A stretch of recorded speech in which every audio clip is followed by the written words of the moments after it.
আসসালামু আলাইকুম রহমতুল্লাহ। সুপ্রিয় দর্শক, আশা করি মহান আল্লাহ রাব্বুল আলামিনের অশেষ মেহেরবানি ও দয়ায় আপনারা সকলেই ভালো আছেন। প্রিয় দর্শক, জিবরাইল আলাইহিস সালামকে সৃষ্টি করার পর তিনি আল্লাহ তাআলাকে জিজ্ঞাসা করলেন, ইয়া রাব্বুল আলামিন, আপনি কিসে খুশি হন? মহান আল্লাহ তাআলা জানিয়ে দিলেন, আমি সবচেয়ে বেশি খুশি হই আমার বান্দা যখন আমাকে সিজদা করে। অতঃপর তিনি আল্লাহ তাআলাকে সিজদা করলেন 30,000 বছর ধরে। তিনি মনে মনে ভাবলেন, আমার চেয়ে এত দামি, এত বড় লম্বা সিজদা দুনিয়ার আর কেউ করতে পারবে না। আল্লাহ তাআলা নিশ্চয়ই আমার প্রতি খুশি হবেন। তিনি অনেক আশা নিয়ে আল্লাহ তাআলার দিকে তাকিয়ে রইলেন, কিন্তু আল্লাহ তাআলার পক্ষ থেকে কোনো খুশির বাণী জানানো হলো না। তিনি আল্লাহকে জিজ্ঞাসা করলেন, ইয়া রাব্বুল আলামিন, আমি যে এত লম্বা সিজদা করলাম, আপনি কি আমার সিজদায় খুশি হননি? আল্লাহ জানিয়ে দিলেন, জিবরাইল, তোমার জবাব আমি দিব।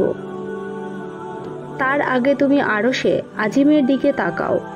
তিনি তাকিয়ে দেখলেন, আল্লাহ রাব্বুল আলামিনের আরশে আল্লাহর কুদরতি নূর দ্বারা লেখা রয়েছে, লা ইলাহা ইল্লাল্লাহু মুহাম্মাদুর রাসূলুল্লাহ।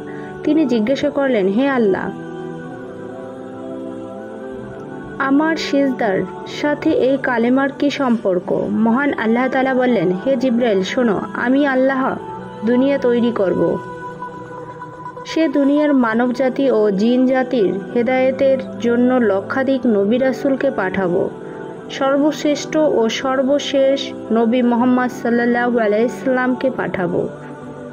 এই শ্রেষ্ঠ নবীর উম্মতের উপরে আমি 5 ওয়াক্ত নামাজ ফরজ করব, আর সেই 5 ওয়াক্ত নামাজের 17 রাকাত নামাজ তাদের জন্য ফরজ করা হবে এবং প্রত্যেকটা রাকাতের মধ্যে 2টি করে সিজদা হবে, আর প্রত্যেকটা সিজদার মধ্যে সেই শ্রেষ্ঠ উম্মত সুবহানা রাব্বিয়াল আলা পাঠ করবে।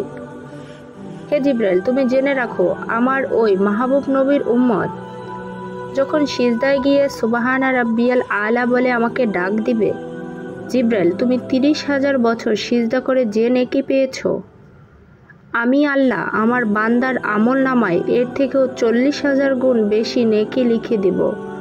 সুবহান আল্লাহ। এই জন্য হযরত মুসা আলাইহিস সালাম কেঁদে কেঁদে বলেছেন, আল্লাহ আমাকে ওই নবীর উম্মত বানিয়ে দিন যে নবীর উম্মত এক সিজদায় জিবরাইল আলাইহিস সালামের সারা জীবনের 30,000 বছরের নেকি নিয়ে গেল। এজন্য ঈসা নবী আলাইহিস সালাম আল্লাহর কাছে আকুতি ভরে দোয়া করেছে যে, হে আল্লাহ, আমাকে আখিরি নবী, বিশ্ব নবী হযরত মুহাম্মদ সাল্লাল্লাহু আলাইহি সাল্লামের উম্মত বানিয়ে দেন। আল্লাহ তার সেই দোয়া কবুল করেছেন, যার ফলে এই শেষ জামানায় যখন পৃথিবী ধ্বংসের দ্বার প্রান্তে চলে যাবে, তখন আমাদের মাঝে আসবেন সাইয়্যিদুনা ঈসা আলাইহিস সালাম। তিনি এসে দাজ্জালকে প্রতিহত করে বিশ্বব্যাপী আবার শান্তি প্রতিষ্ঠা করবেন।